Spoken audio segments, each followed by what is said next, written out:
அன்புக்குரியவர்களே, இன்றைக்கு நாம் பார்க்க இருக்கிற ஒரு பாடப்பகுதி இலக்கணத்தில் பொருள் இலக்கணம்.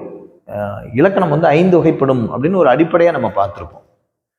எழுத்து இலக்கணம், சொல்லிலக்கணம், பொருள் இலக்கணம், யாப்பிலக்கணம், அணி இலக்கணம், 5 வகையான இலக்கணங்கள். அதில் நாம் வந்து பொருள் இலக்கணம் பற்றி பார்க்க போகிறோம். பொருள் இலக்கணம், பொருள் இலக்கணம்னா என்ன? உலகத்திலேயே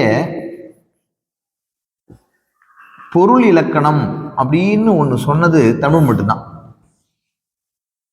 பொருள் இலக்கணம், அதான் பொருள் இலக்கணம் அப்படின்னு இருக்கணும். எல்லா மொழியும் எழுத்துக்கு இலக்கணம் சொல்லியிருக்குது, அப்புறம் சொல்லுக்கு இலக்கணம் சொல்லியிருக்குது, வார்த்தைகளுக்கு அது மாதிரி எல்லாம் சொல்லியிருக்கு. பொருள் இலக்கணம் அப்படிங்கிறது தமிழில் மட்டும்தான் இருக்குது. ஸோ பொருள் இலக்கணத்தில் பொருளை வந்து 2ஆக பிரிக்கிறாங்க. அகப்பொருள் இலக்கணம், புறப்பொருள் இலக்கணம் அப்படின்னு 2ஆக பிரிக்கிறாங்க. அகப்பொருள், புறப்பொருள் அப்படின்னு 2ஆக பிரிக்கிறாங்க. அகப்பொருள் இலக்கணம், புறப்பொருள் இலக்கணம் அப்படின்னு 2ஆக பிரிக்கிறாங்க. இதில் அகம் அப்படின்னா என்ன? அகம் அப்படின்னா வீடு அப்படிம்பாங்க. அகம்னா உள்ளே அப்படிம்பாங்க. அகம் என்றால் மனம் அப்படிம்பாங்க. ஸோ அகம்ங்கிறதுக்கு அகம் என்றால் வீடு, அகம் என்றால் உள்ளே, அகம் என்றால் மனம் அப்படின்லாம் இருக்குது. புறம்னா வெளியே அப்படின்னு அர்த்தம். புறம்னா வெளியேன்னு அர்த்தம். அகத்துக்கு மாறுபாடு உடையது புறம் அப்படின்னு பேர். ஸோ இந்த அகப்பொருள் பற்றிய ஒழுக்கத்தை சொல்லுவது அகத்திணை அப்படிங்கிறாங்க. அதே மாதிரி புறப்பொருள் பற்றிய ஒழுக்கத்தை சொல்லுவது புறத்திணை அப்படிங்கிறாங்க. அகப்பொருள் பற்றிய ஒழுக்கத்தை சொல்வது அகத்திணை, புறப்பொருள் பற்றிய ஒழுக்கத்தை சொல்வது புறத்திணை அப்படின்னு பேர். திணைனாலே என்ன பொருள் அப்படின்னா ஒழுக்கம் அப்படின்னு பேர். திணைனா ஒழுக்கம்னு பேர். அகப்பொருள் பற்றிய ஒழுக்கம், அதுக்கு பேர் திணை. ஒழுக்கம்னா டிசிப்ளின் அப்படி நம்ம எடுத்துக்கூடாது. அது பற்றிய செய்திகள், அது பற்றிய முறை, அதை பற்றி ஒரு வரையறை, இதை தான் நம்ம வந்து அகப்பொருள் பற்றிய ஒழுக்கம் தான் அகத்திணை. அதே மாதிரி புறப்பொருள் பற்றிய ஒழுக்கம் தான் புறத்திணை அப்படின்னு பேர். ஸோ இப்போ இந்த அகத்திணைனா என்ன இருக்கலாம் அப்படின்னா, ஒரு தலைவன் தலைவி அல்லது ஒரு கணவன் மனைவி தங்களுக்குள் துய்த்து இன்புறத்தக்க செய்திகளை குறிப்பிடுவது அகம் அப்படின்னு பேர். இது முழுக்க முழுக்க என்னவா இருக்குன்னா ஒரு குடும்ப வாழ்க்கை அப்படின்னு நம்ம வச்சுக்கலாம். இது வந்து பிறரிடம் சொல்ல முடியாத, தமக்குத்தானே துய்த்து இன்புறத்தக்க ஒரு செய்திகள், இதுதான் அகம், அகத்திணை அப்படின்னு பேர்.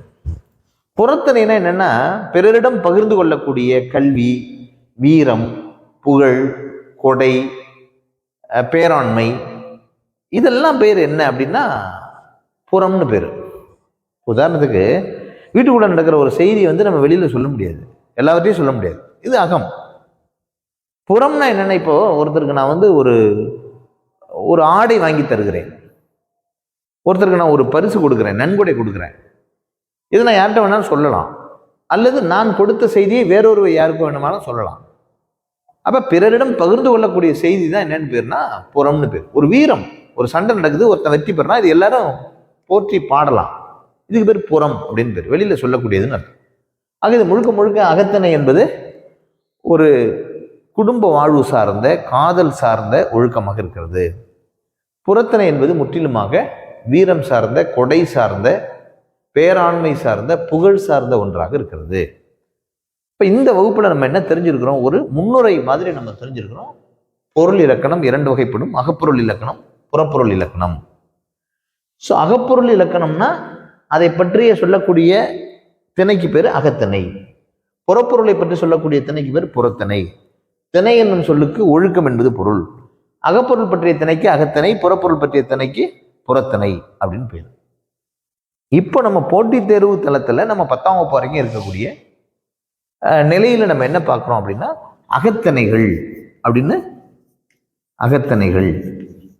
எத்தனை பார்க்குறோம்னா 5 மட்டும்தான் நம்ம பார்க்குறோம் அகத்திணைகள்.